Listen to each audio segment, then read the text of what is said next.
Okay, so the French fleet is out. Is there anything that the Commonwealth wants to do? I think we said before we're going to have the transports go, and I think the way that I could make this work is they can pick guys up.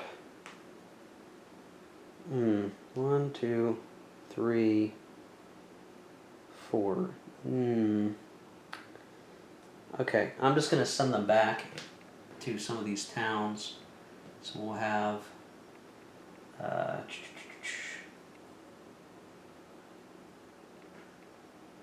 one transport in Southampton,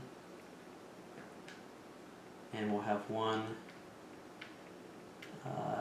in Plymouth, and they're done moving. Okay. Are there any other naval moves we want to make? I think right now, I think we're okay. We'll leave the Commonwealth sub in reserve, and there's nothing really else we want to ground strike with. The Sitzkrieg is solidly in effect, and most of our other units are flipped at the moment, so we'll be content to do nothing else. We're just getting situated. I think otherwise we're fine and dandy. Yeah,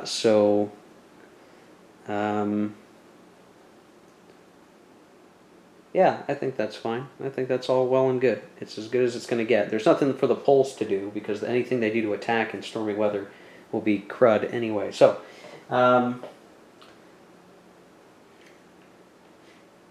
and I think the Soviet Union will pass right now.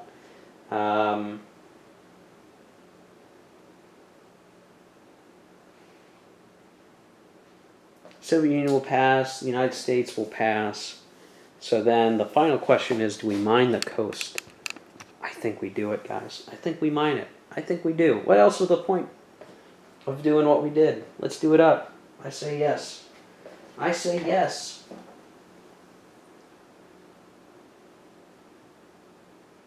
Let's see. U.S. and Norway are both neutral, and Paris is Allied controlled.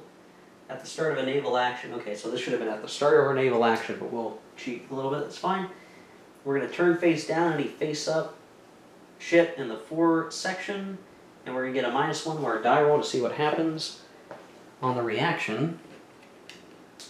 So we'll do that. Now first, we'll just get the U.S. entry roll out of the way, and so we'll do that.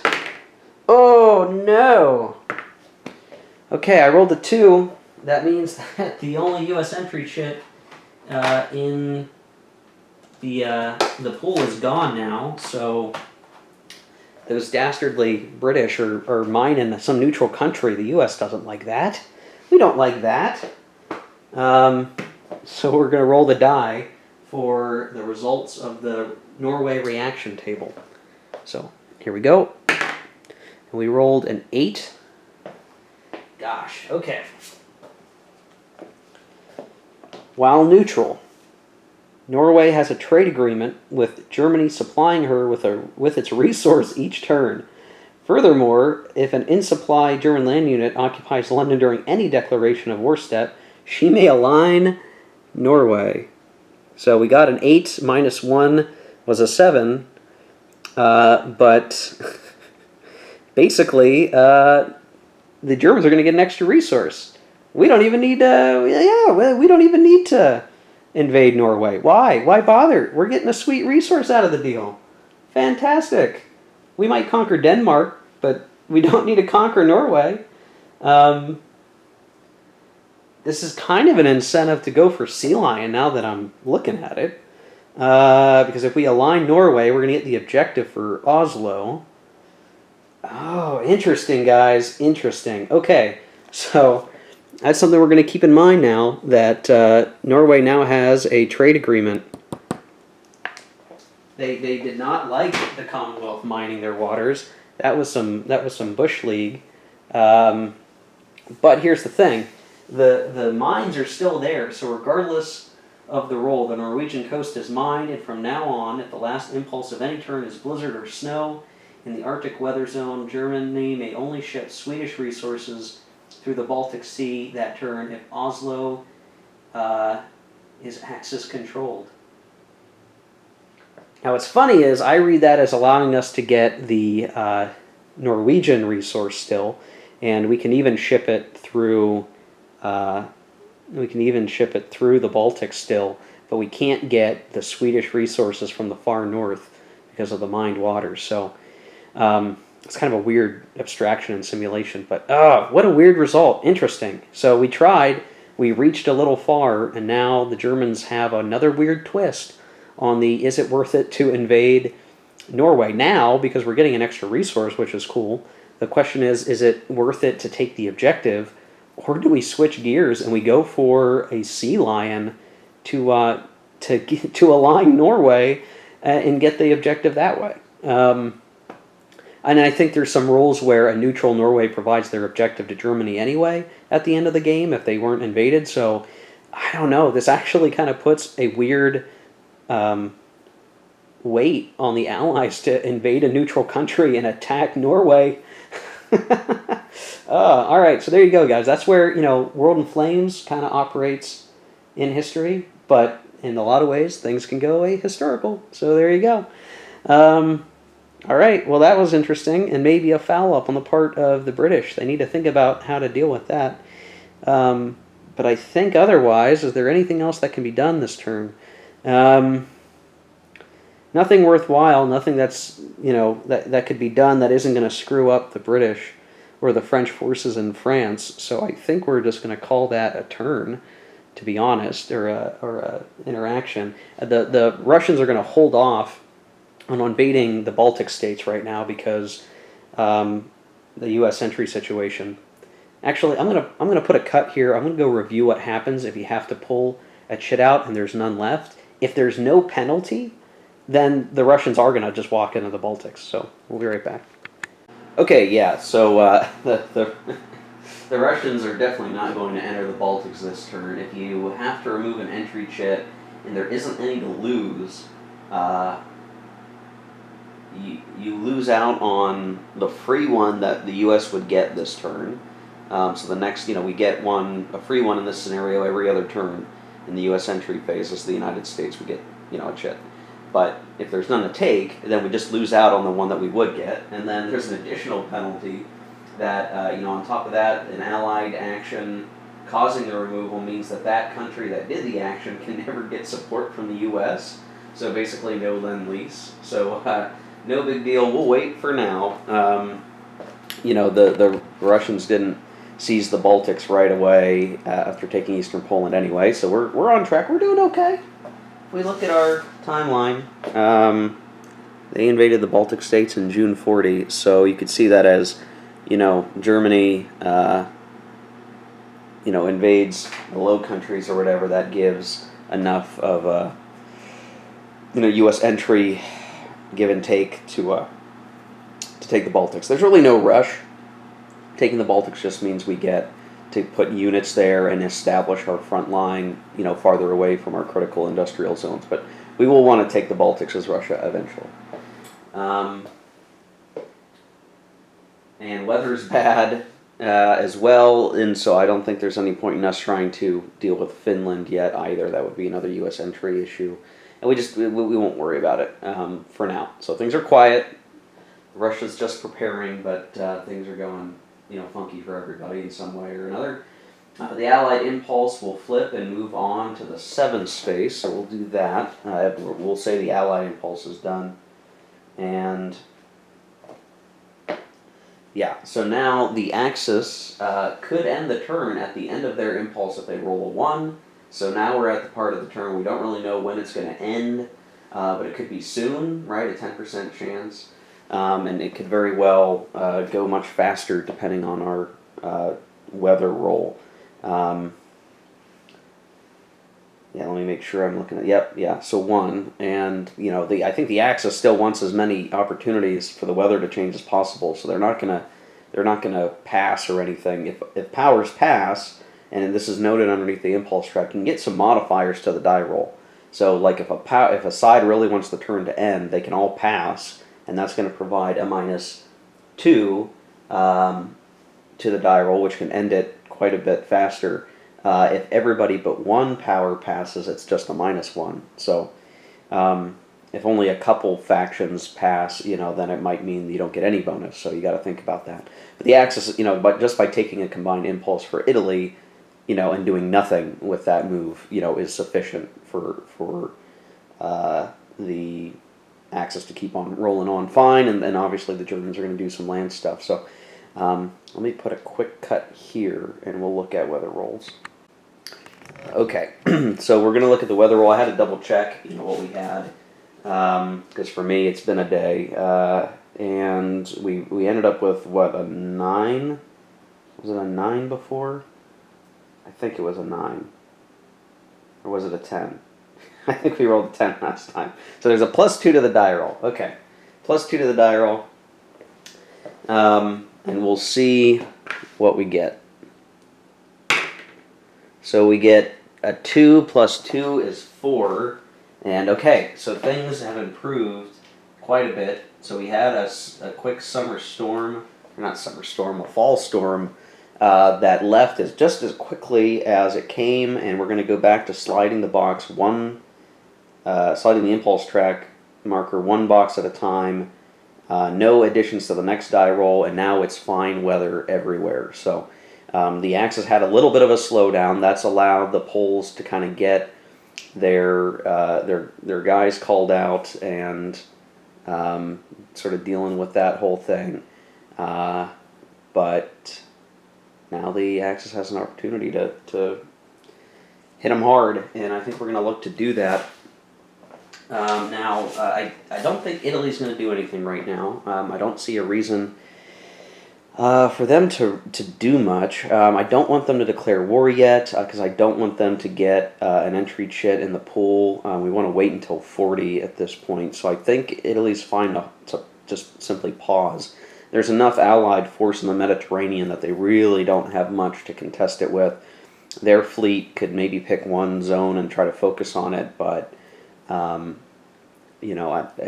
just don't think it's valuable to try right now anyway, at least until we get our subs back on track. The Germans would take a land action, of course. That's going to be their thing. So Italy does a combined, but will do nothing. Germany will do a land action. And as I just look at the charts, let's see, port attacks, no. Naval air, no. Naval movement, no. Strategic bombardment, no. Ground striking is something I probably ought to look at. That would be very valuable. Yeah, I don't know. I kind of need a lot of ground support, so I don't know. I'm gonna take myself off camera now. Another quick break, and I want to just figure out: do I want to use my bombers, my remaining bombers, for ground striking or ground support? I think I probably just want to do it for ground support, but I guess I'll have to figure that out. So we'll be right back. Okay, so no ground strikes. I think I'm just gonna do everything for ground support. I think. I think. The thing is, like, I've got to figure out my movement, because, if it ends up being the ground support doesn't actually help the combats very much, then it might have been better to do ground strike. But I think I'm just going to throw every combat factor into the ground support combats.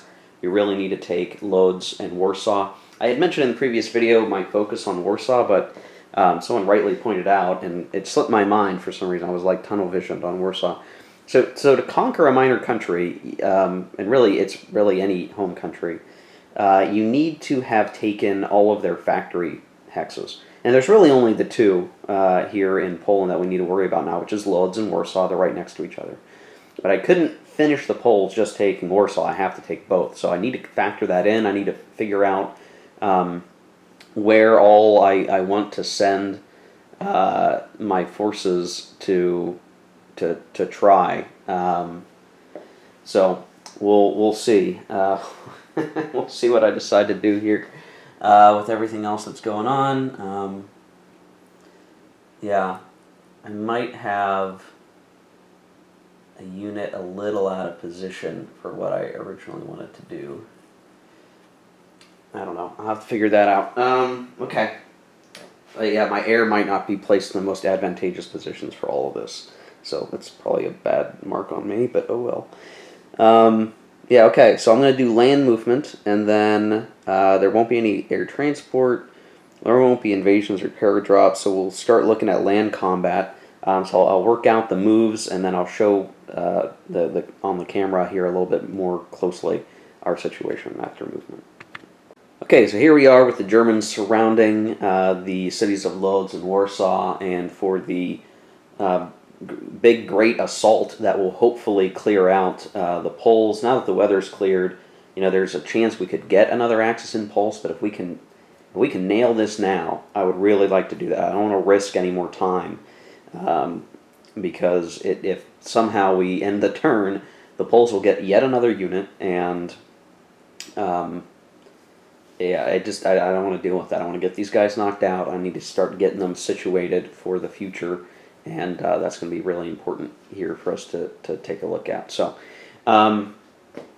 so the first thing we got to ask the Polish player is the Commonwealth player who's controlling the Poles, the Polish units. Do you want to fly cap? Poles say no. We're looking at land combat, by the way. I'm going to be declaring combats in each of the hexes.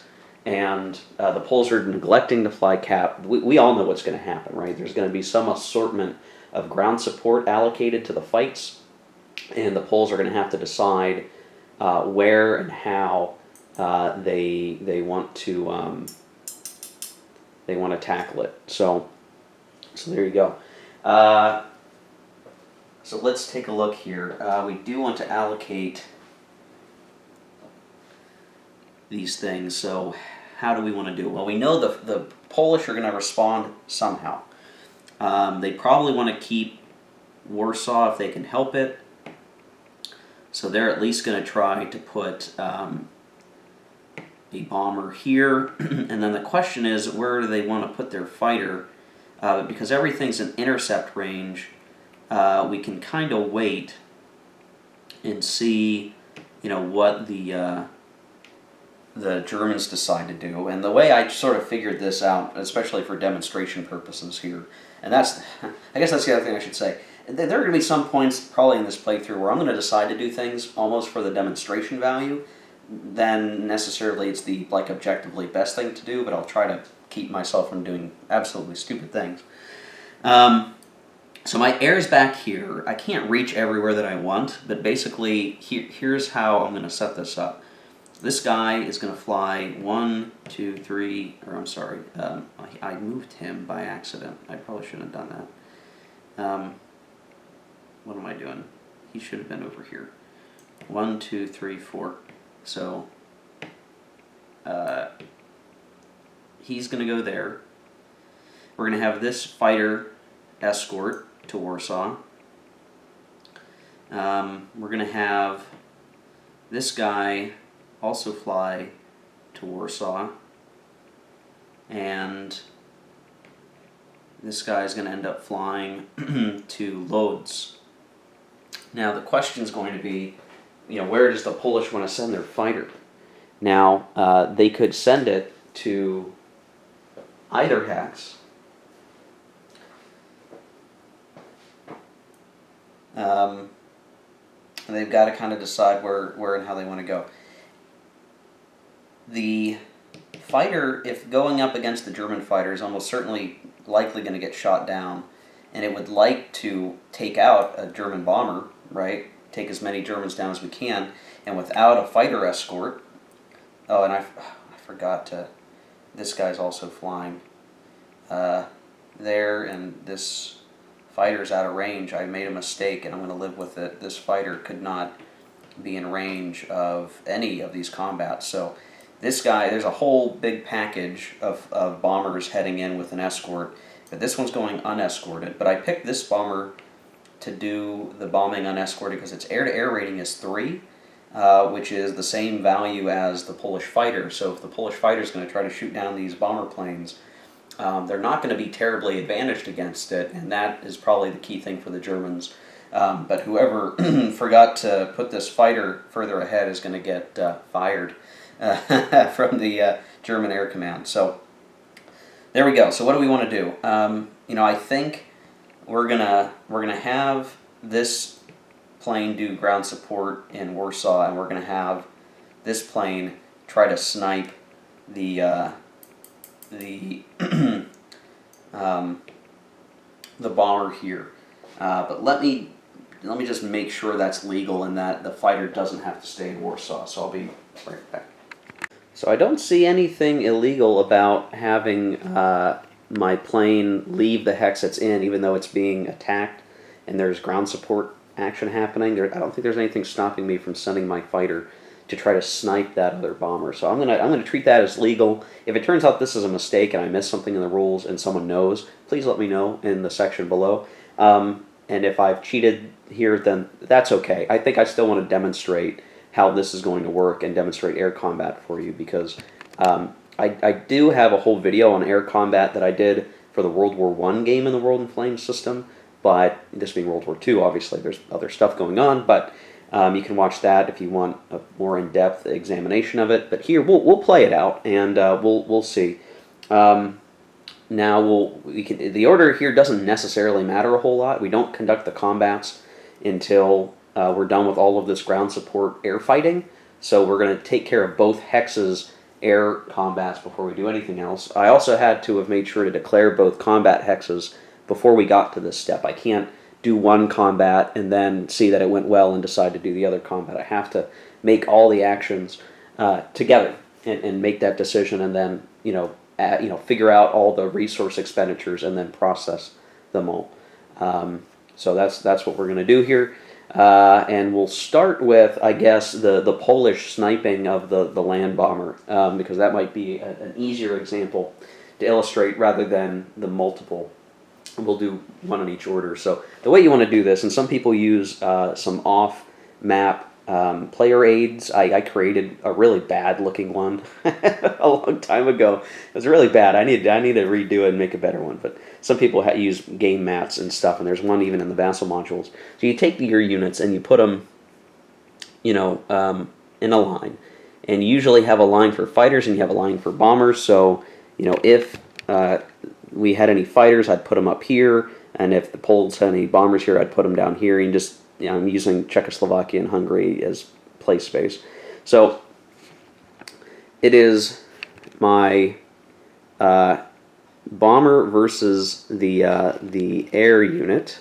And how this works is that you fight rounds of air combat until the units are all either aborted or gone or have been cleared through to the hex for activity. So for the German bomber to actually get its 3 tactical factors to the hex for combat, to have it added, we've got to get the bomber clear, but these intercepting fighters are going to try to shoot them down, and we might even shoot the fighters down with our own defensive gunfire.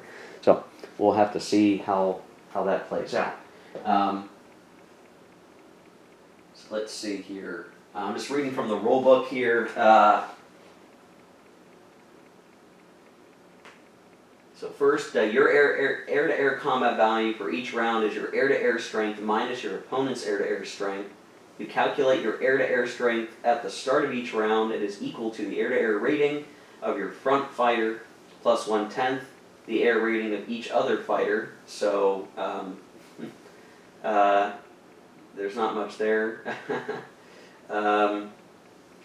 If you have no fighter group, your air-to-air strength equals the air-to-air rating of your front bomber only. And that's really all we need to worry about. We can start rolling dice. So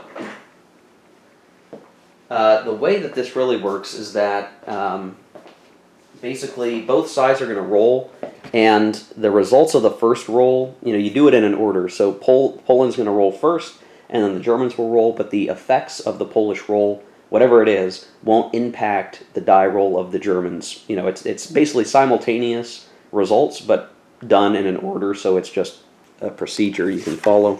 When we look at the air-to-air chart here, the air-to-air combat value, so our front bomber of the Germans is 3, the fighter of the Polish has a value of 3, so both will be rolling on the 0 column, which has a variety of results. And so what we're going to do, and there's a little bit of guidance here, you can see, each side is going to roll 2 dice, with inactive side rolling first, and then it tells us what the results are going to be. So the Poles are going to roll their 2 dice to try to shoot at the German bomber, and they rolled an 18. Oh, man, okay. There you go. The Poles rolling hot here. They have shot down the bomber. So these guys are going to be out. They are shot down, and they're rolled back. So they're not getting ground support basically, and rolling back. The Germans rolled a 14, which is a DA, and the defender aborts own front fighter or bomber. And so, it doesn't matter. This guy was going to be aborted anyway, and so he's face down. And this bomber is destroyed, which is a real bummer for the Germans. They're going to have to rebuild that. That was a decent bomber, an all-around decent bomber. So it costs 5 to build, 3 turns to build, and they lost it, that's a shame. Now we're going to compare that to the next combat, the next air combat, right? We're not going to finish the combat in Lodz yet. We're going to resolve all this air stuff. So we have a poor Polish bomber with a fighter and some bombers here. And the way you want to do it is you want to put your best bombers in the back row of the bomber line, and you want your best fighter in the front. So this is another case where we're not having fighters versus fighters. But even if we had the current fighter against the Polish fighter, what we would have had is a +2 for the Germans, so they'd be rolling on the +2 column of the chart, which is much better than the Polish's -2 on the chart. Right, 5 to 3 is it's 2 for the Germans, 3 minus 5 is -2 for the Polish, and that's a worse chart on the air-to-air combat. We would have likely have seen the fighter shot down, and then the German fighters would be looking at shooting down the bombers or whatever. So the one thing to note here is that with no Polish fighter, I believe all of these bombers are simply cleared through. Let me double check that. If you have no fighter group,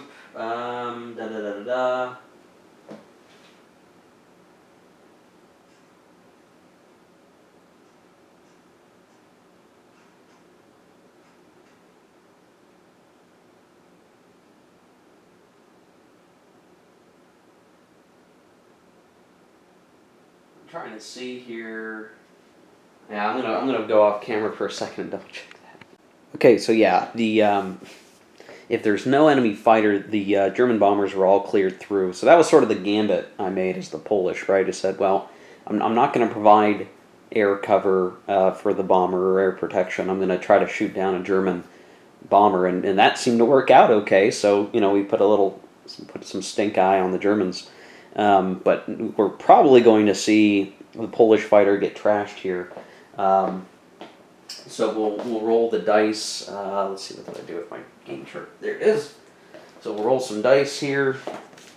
The Polish are going to be rolling on the -4 part of the chart, which is not great. And let's see. Okay, so they clear a bomber, and the bombers are already clear, so I guess we're not playing with any options, so that's all that happens. The Germans are firing back, and let's see. Defender aborts own front fighter or bomber. Well, the defender only has the bomber to abort, so that means that the Polish bomber does not get to participate in the combat, which is really important, because if they did, they would have made the defending factors in Poland 10 instead of 8. which would be a much harder thing for the Germans to overcome. So all is well that could be expected there, I guess. So we'll have our fighter sort of return to base. I guess I'd maybe have it return to base over here. And now we have the bombers do their thing, and so the bombers are simply going to be added to the combat up here. So we'll make sure to include them in the die rolls. And yeah, so I think we're ready to look at the land combat. So we'll be right back. Okay, we're going to look at the Lodz fight first. I move the plane out of the way for now. So us not getting our bomber in actually is going to make a difference here. We are going to need the odds come out to be not as good as they could have been, basically. So looking at the assault table, we might have had 4-to-1 odds, but instead we only have 3-to-1 odds. And I'm attacking from that hex with the mountain unit, that hex with the mech, and that hex across the river up there. And then I'll leave the other 4 adjacent hexes on Warsaw. I should have said that earlier. That is what I intended, but you have to say what units are attacking what when you declare these combats, I believe. So with a 3-to-1, what do we need to do to clear the hex? Well, we need a 7 or better. There's -1 due to the factory, and there's +1 because of the flipped unit. So I'm going to need to roll well here, and this isn't a very good roll, to be honest. But I'm not sure there's anything else that I can really do to add any more combat factors to the combat, or to do any better. So we'll give it a roll, and we did get a 7. So yeah, it could have been better. So what happens is these units are eliminated. We'll advance after combat. Do this, but everyone's going to flip, basically. So a little bit of danger there, being flipped, but that Polish unit is out of supply due to the Zoks in front of it, and so it can't attack anyway, I guess. I guess it could ooze back towards Poland. Oh, I don't know. That's weird. I'm going to have to watch out for that cavalry unit. Okay, so we took Lodz, but just barely, and because we rolled a 1/2 result, everybody that attacked are now flipped. So they're done. They're totally exhausted, and I'm very lucky that I rolled a 7. Now we go for the other combat. So we have 4 coming across the river, 6, so 10.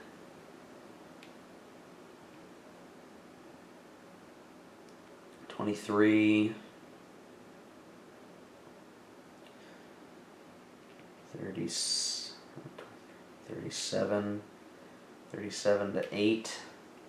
37 plus 8 more.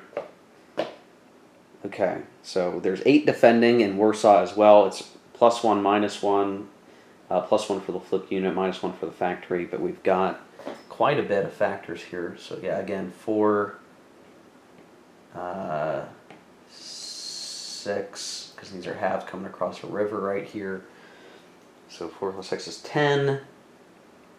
No river there, so 10 plus 13 is 23.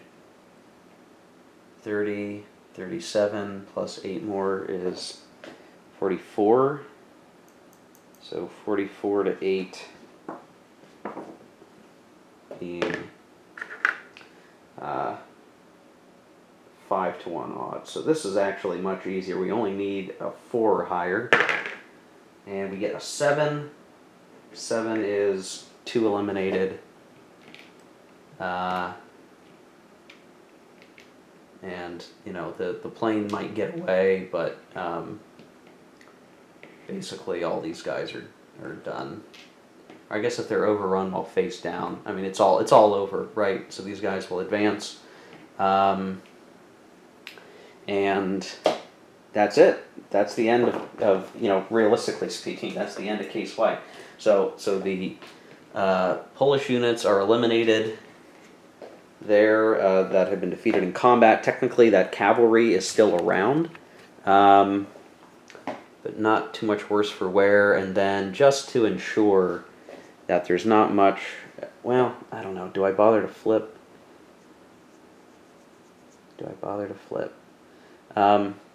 Sure, why not? Before we end our impulse, so these guys are all done, so we'll go 1, 2, 3, 4, 1, 2, 3, 4, I'll do that, and then 1, 2, 3, 4, 5, 6. You got to return to base, can't forget about that. And then just to ensure that that Polish unit can't expect to do a whole lot. I don't know, do we bother?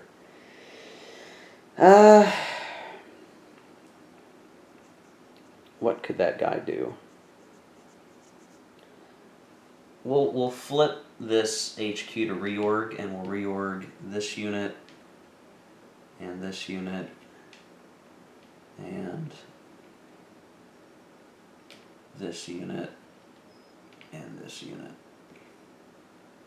Just to make sure that that cavalry can't really do much if it tries a suicide attack. It's out of supply. I guess it could move. I guess I didn't really need to do that because it with that unit being out of supply, it can't get to Danzig for supply because of the enemy, my Zots around it, zones of control. If he moves, he's starting his move out of supply, so he would flip, so he couldn't attack anyway. And it won't really matter if the turn ends. So, yeah, I think that's really the end of it. But having flipped those units, I at least can begin moving them, and we'll worry about the HQ movement last, and worry about that later. So all is good, all is well. That's it for the Polish. So that action is complete. Now the question is, will the turn end? We're going to roll a die and see. I rolled an 8, so no, the turn will continue. So it slides one box on the impulse marker, and it is the Allies once again, their impulse. But Poland is basically done. There's nothing that can be done to save the last cavalry unit. All their units are basically eliminated. And that's it. So there we go. Case White complete, guys. Let me see if I can get through a couple quick Allied impulses to end the turn so we can start fresh in the next video. So give me just a second. Okay, so I wanted to show the casualties here quickly at the end of Case White, or functionally the end of Case White here, of the losses. I didn't in the previous clip take a loss for the Germans. I needed to. It was a 1-2 result, which means the attackers, the Germans, would lose 1 unit. I chose this unit now, and I have it off the map. And I chose it because it is a, infantry unit, which costs 3 to build, 2 turns to arrive. That's kind of the cheapest option, typically, in a classic game where you just have infantry like this. Sometimes you can use militia units. They're even faster to turn around, but of the options that we had at the time, this was the easiest thing to get rid of and the easiest to get back. And then we had the bomber that we lost from the Polish Air Force. The only thing I want to speak to on this is that if you're playing with expansions, there are a lot of other variables that can come into these offensives and combats, like divisions and artillery. But even just with a classic game, there's a lot to consider, right? The Poles opted to forego protecting their bomber in order to have a greater chance of knocking out the German bomber, and they managed to do that. They made that choice knowing that, hey, Warsaw's probably going to fall anyway. Why don't we try to ding the Germans for some build points and destroy some units they'll have to rebuild? And they managed to do that. It's sacrificial play. But their bomber in Warsaw got shot down and couldn't support the defense of Warsaw. And maybe that would have been a difference enough to keep the Germans from getting into Warsaw. All things considered, the Germans having lost these 2 units, that's not so bad. I would have liked to have avoided losing the bomber as the Germans. Losing 1 infantry unit is not that big a deal. We can get that back pretty easily. So not too worse for wear, all things considered, and I think we did an okay job. But had the weather remained bad, it would have been very likely that we couldn't have taken out Poland this turn. And so we got lucky with the weather roll. Sometimes the weather just takes you, a little bit outside your capability to make a difference. And if the weather really had become very bad, we might have focused more on just taking out one city rather than both, and at least reducing the ability for the Poles to continue operating. So I took some gambles, and you know, uh, having not put an HQ in Prussia could have led to my units in the north up there out of supply if the weather had stayed bad. It didn't, but that was a risk that I took. And, I could have rolled much worse than I did and lost even more units or lost offensive momentum with flipped units. I managed to avoid most of that anyway. So I'll say, I managed to clear up the Polish army and taking out Poland in this first turn. And the turn's not even over yet, but there's a lot of ways it could have gone differently. And like I said, I don't know if my Polish defense was the best or even my German attack, method of getting in there was the best. But it still could have gone another way, and it could have been a lot more bloody for the Germans. And if you think about what happens with that, we could be a lot further behind prepping for our future offensives. But so far, we haven't lost as much. We probably will want to rebuild this bomber. We'll probably rebuild the infantry, though, we might end up drawing worse infantry from the force pool. This unit will go back to the force pool, so will this one, and we'll be able to build them in the production phase at the end of this turn or towards the end of this turn. So, yeah, just something to think about, right? Like those are the German casualties, and we pretty much knocked everything out for the Poles except for their leftover cavalry, which at this point there's nothing it can do to change or really do anything of value. So we'll basically accept that it's more or less over for the Poles. I don't think the Allies can even do anything. They're not going to bother moving the cavalry unit. There's just no point. There's nothing that can be done. So the Allies will focus their next action on things more closer to home or more relevant for their side, though they don't really have a whole lot of options to pursue here. So I'm going to take myself off camera, and I'm going to figure out, it is going to be Allied impulse. They would end it on a 2 roll, and they could pass to make it end sooner if there's just nothing left that they want to do, and they want to keep the Germans from being able to make any more movements with the time left in the turn, right? The Germans could still do stuff. They'd rather than probably not at this point. They've succeeded in their goal. They don't want to give them any extra time to reorient their forces. So I'm going to take a second to figure that out, and we'll be back.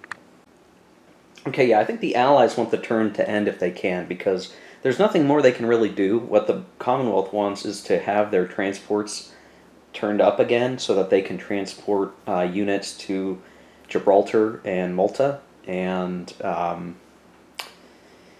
right now, it's like, is there anything of value they can really do? The answer is no. Same with the French. And what they don't want to do is give the Germans an opportunity to move their land units around or to send the subs out to sea or their navy out to sea to cause trouble. They'd rather just end it out so that that can be addressed. So I think what we'll do then is have all the powers pass. Same thing with Russia. Everyone's just going to pass, and they're going to look to end the turn. What that's going to do is going to add -2 to the die roll. They end it on a 2 normally. And so if we roll a 4 or less, the turn will end. So I'm rolling the dice. And it is a 6. So the Allies don't get anything else. And it goes back to the Axis, who are going to end it on a 3. And we're going to roll for weather. And we rolled a 10. Okay, so it's back to being really stormy. All over the place. Which really limits what the Axis can do now anyway. That's funny. So it was stormy. We got one clear weather where the Polish were crushed, and now it's back to being stormy again.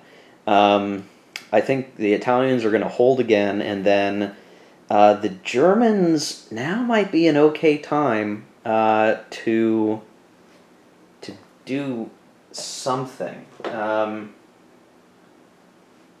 Let's see, no shore bombardment, air missions are rough. I mean, the Germans could say, I'm going to take a naval action and try to set some guys out to sea and fight the British Navy and see what happens there. I'm cautious of trying that, but gosh, it'd be fun to try. If we did decide to do it, I wonder what the odds would be here. We'd have 6, 11, 16, 18, 21 combat factors, and ooh, yeah, I might have made a huge mistake as the Commonwealth putting my aircraft carriers out to the North Sea like that.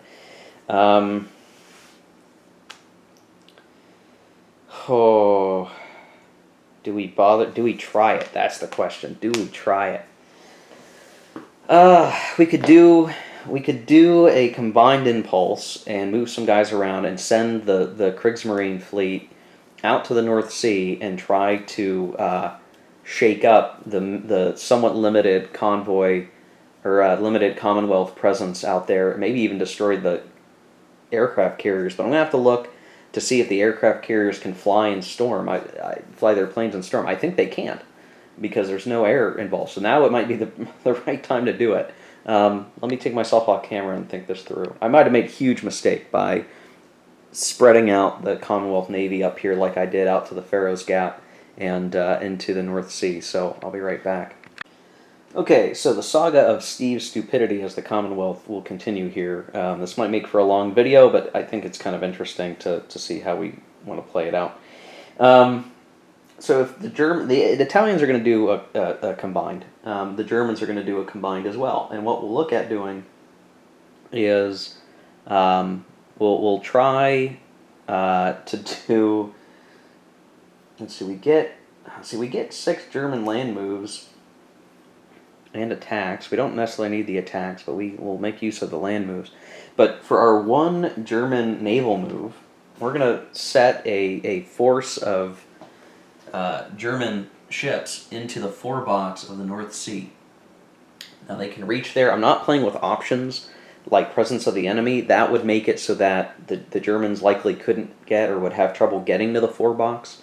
But I'm not playing with those options, and I picked the part of the German fleet, only the part of the German fleet that could all move out as one group into one sea box. If I had ships of different movement allowance, and that would end up in different sea boxes of the North Sea, that would count as more than one naval move, and we only have the one. So we're sending out a little battle group to try to find the Commonwealth ships and see if we can hit them. And the reason why we're doing this, why we're taking this risk, is that it is storming, which means that the 2 aircraft carriers that the Commonwealth has over here, I don't know why, I shouldn't have done this. I shouldn't have done this as a Commonwealth, guys. I don't know. It feels like a bad move now.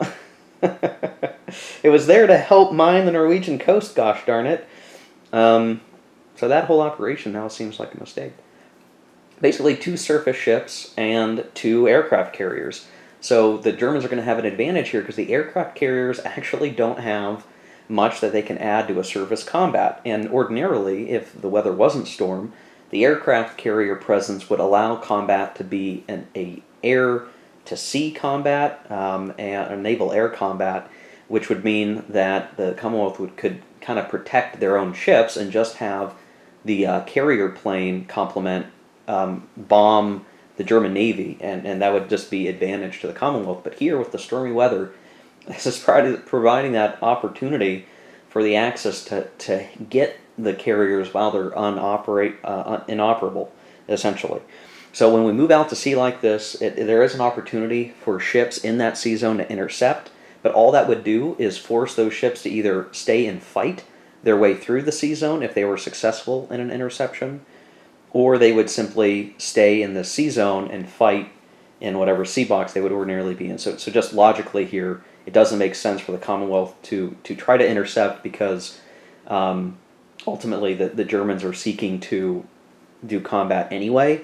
So, I'm just going to skip past that part. So they get the naval move out, they're out to sea, and then when we get further in the sequence of play, so there weren't any port attacks, there are no naval air missions, because storms have kept us from sending our naval bomber out to sea. We would have liked to have added him there, that unit in the bottom right of with the blue stripe. This would be great, but it's storming, so just no aircraft whatsoever.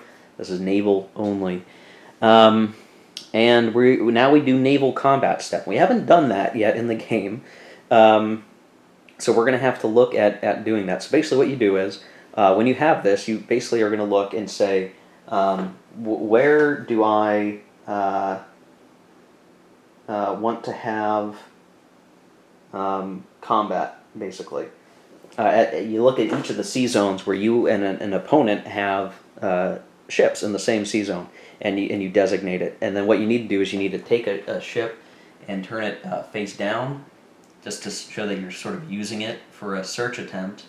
It doesn't impact the combat ability of the ships, just how many times can you search in a given turn. This is going to probably be the end of the turn soon anyway.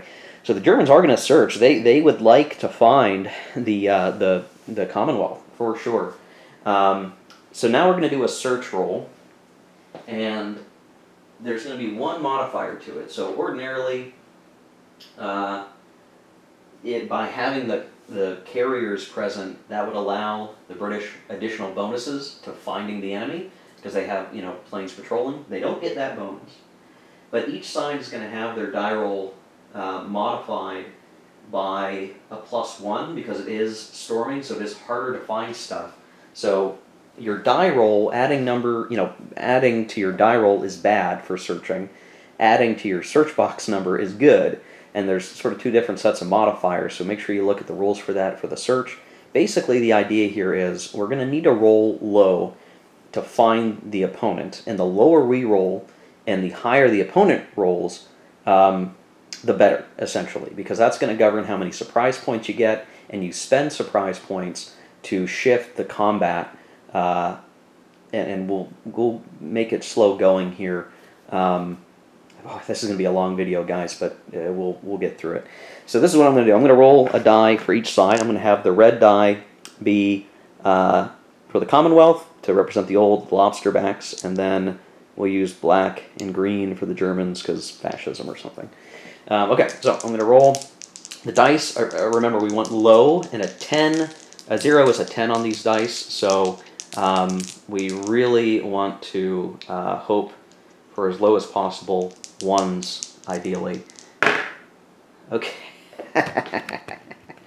Okay, so I rolled 8s for both, which means neither side was able to find each other, and so that's it. That's it for that search attempt. Let me double check to see if I can search multiple times in a turn. I don't think I can, but let me double check. Okay, so the one attempt for that sea zone, because neither side found each other, that's it. So the Germans tried. They got brave, and they sent the fleet out, part of the Kriegsmarine out, to find a segment of the British fleet that was used to nefariously help mine the Norwegian coast, but no good. So the stormy weather, just too difficult, could not find each other, and it will very likely mean that these ships are all going to go back to port at the end of the turn when we do the return to base phase of the turn. Going through the rest of the turn, so is there any ground striking to do? Not really. Any rail movement? Now that's something that we could look at. Let's see, are any of my armor on rails? They are. So what I'm going to do is I'm going to rail one armor unit from Poland, and let's see, we're going to rail him to Essen, and he will land flipped. So we get one rail movement. Let me double check that. Yeah, one rail movement and a combined for Germany. They took a armor unit and they railed it west to Essen to be on the border of the Low Countries. Just get him moved out of the way, and that's pretty straightforward stuff. Nothing too crazy there to worry about.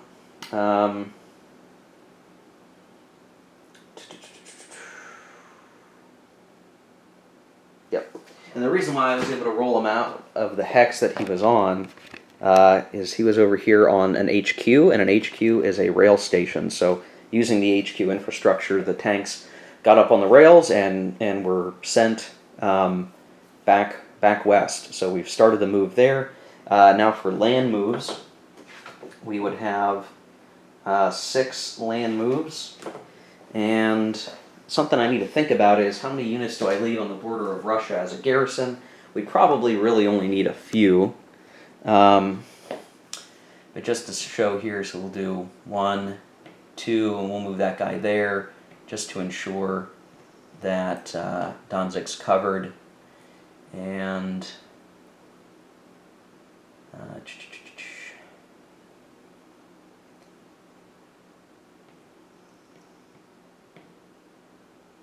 2, 1, 2, 3.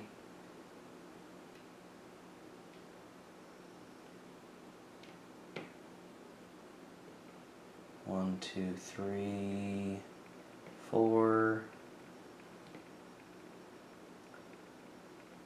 1, 2, 3. We're probably going to rail him, so he's going to sit on the rail line. 1, 2, 3, 4. Maybe we'll leave that guy here. We'll move that guy over here. And that's probably okay for now. We'll leave everything else as is. We just want to make sure that cavalry, leftover cavalry on the Polish side, can't do anything in case the die roll continues. And yeah, that's it. I think that's all we want to do here. Oh, I guess we can do an air rebase, so we're going to send...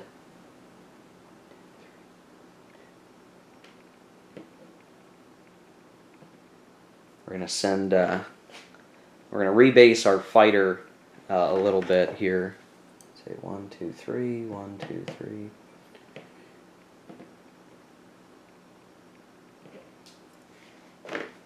Get him rebased over for free, so just transitioning our units from the east to the west. And that's it. I don't think I want to do any other reorg. We're kind of waiting for the end of the turn now as well. So we're going to roll the die to see if the turn ends. It's going to end on a 3. So we'll roll the die here. Ends on a 3. And then I rolled a 4 and knocked a bunch of stuff around. Okay. Okay, so it's going to slide 2 boxes and go to the Allies, who had ended on a 5 or less. Again, I don't think there's anything that the Commonwealth wants to do. And if anything, they might want to pull their ships back because the Axis could try to initiate combat here still. So there's a step here called opponent's naval combat, where the opponent could force combat, and I need to see if I can have the ships return to base now, or if I have to wait, if I can spend a naval move to bring the fleet home. I can't remember if I can or not. I'm not as familiar with the Commonwealth. I just haven't played the Commonwealth yet in a real game against opponents. So they're the power I'm least familiar with, if you can't tell. So let me do a cut here, see if they can do anything. Otherwise, they're just going to seek to end the turn, but it's possible that we might miss the die roll. So we'll be right back. Okay, with the Allies going, they don't have a lot of options in terms of what they can even do with an activity. The one thing they could look to do, knowing that the turn's probably going to end, is they have to decide what to do with the North Sea fleet that's out right now and possibly exposed. It's still storming. So here's the decision point, right? We say, okay, Commonwealth's going to take a naval, or I guess they pick anything, right? As long as they can get a naval move, they're going to do something. They're probably going to do some air rebases and just get some more air units over here near the coast, but that's neither here nor there. They have to decide, are they going to try to do a naval move? And right now, they don't have any ships at home to send out, and the only thing they could really do is tell ships to go home, and only ships that are face up can do this. So our ship out here has to stay there for now, but here they could try to send the North Sea fleet right here back to Scapa Flow. Now, if they decide to do that, the Germans would have an opportunity to intercept, and if they successfully intercepted, basically the Commonwealth would either be stopped from returning home, or they could fight through but be disadvantaged in doing so. And then either way, these forces are probably going to return to base anyway. So this is kind of a tough thing. Like, what do you want to do here to get home?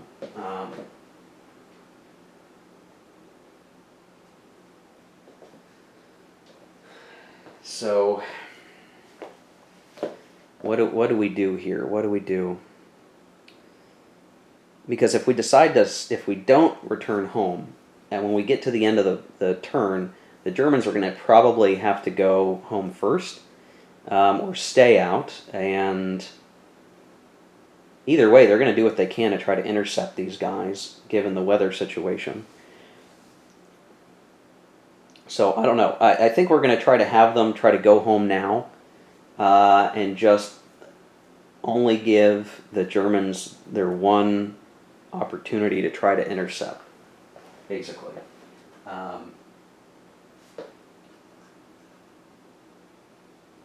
At least I think that's what we want to do.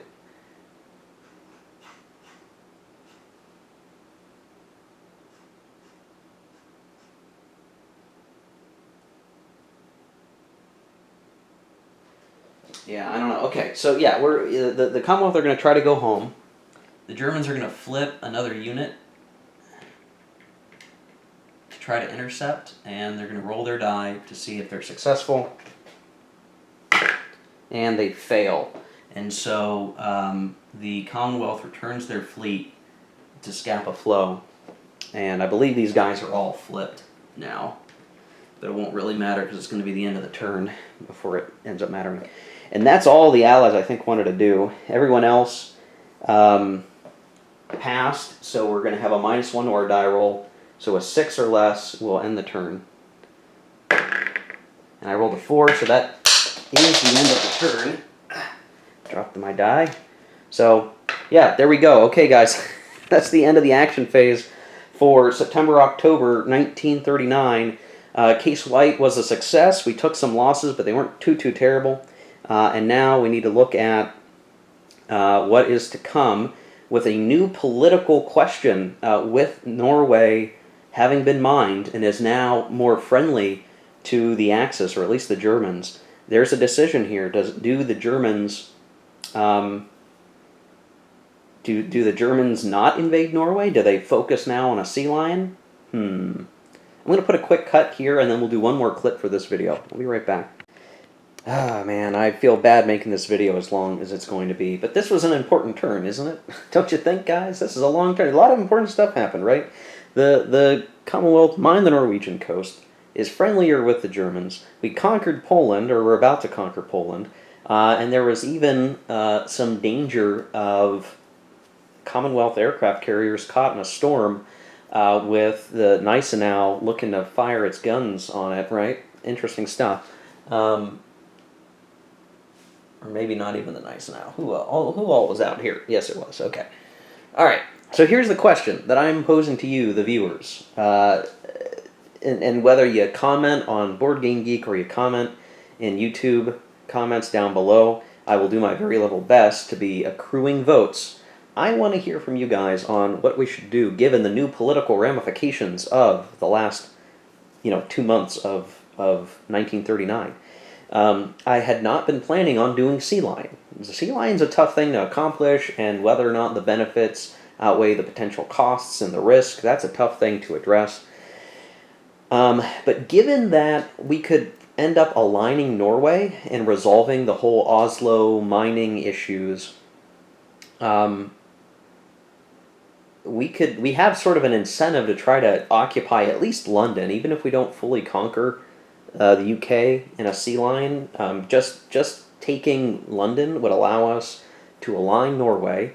We would then get Norway as an ally. We would not have to worry about the blizzard snow issue with transporting Swedish resources through the Baltic. We'd get, we're getting the resource from Norway anyway, but then that will be a little bit more secure, and we'll end up controlling Narvik by default. So there is some resource incentive here, and of course, just attacking the UK anyway has value to it, right? So that's, given the interesting developments here, we have a decision to make. Do we start gearing up for a sea lion? Right now, everything I've done so far wouldn't matter either way. We take out Poland, okay, now we're starting to look towards the west. But in the next video, I'm going to be going through production as a part of the video content, and production is an interesting, process to go through. There's a lot to it, but one of the things that we'll have to decide as Germany is, what are we building for? If we decide we're going to do sea lion, I have to make sure that my production builds are aligned with that goal. And I need to do that really right out of the first turn. I just need to be working on making that happen. But if we decide not to, that it's not worth the risk, and we want to stick to maybe just betraying the Norwegians anyway and invading them, then we need to do that too. We need to figure out how we want to operate with that, and if it's worthwhile. So all of that we have to decide before the start of the next turn, basically, right? If we're going to go for Denmark and Norway via invasions, we got to figure that out. If we're not going to do that, and maybe we just invade Denmark for security purposes, and then we need to start prepping for sea lion, if that's what we want to do. So I want to leave it to you guys to help me make this decision. Should we start prepping for a sea lion?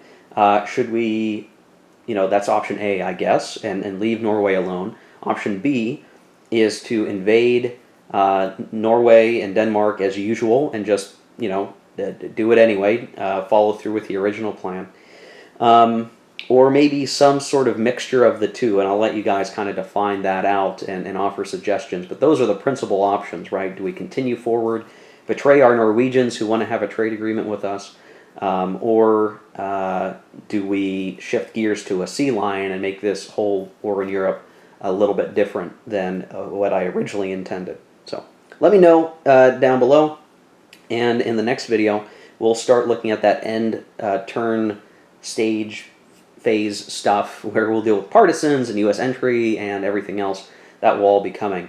This video is long enough and I don't want to stretch it out anymore. So yeah, this is it. Case White Part 2 complete. Case White is complete, and now we've just got the cleanup stuff for the next turn, and we'll go through all of that goodness. So thanks for watching, guys. Appreciate it. Hit like if you liked the video. Hit subscribe if you want to see more. We'll catch you in the next one. Take care. Keep on gaming.